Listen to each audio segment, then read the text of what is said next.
homemade firewood processor. Gonna put my lawnmower wagon right under here, or else I just pick the saw up, put the log under to the bump stock, drop it down. Good to go. Gonna demonstrate that for you now. I gotta get going to work in a few minutes, so I gotta go inside and feed the kids. So I'll get one or two quick cuts, and you guys will have to wait for more. So stay tuned.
I got to adjust the bungee, as you guys can see, and it's a little inconsistent sometimes.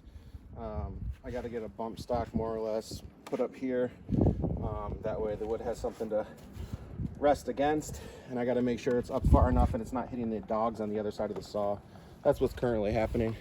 But you get the premise, you get the idea. I'll fine tweak it and have her dialed in no time. Thanks for watching, everyone. Take care.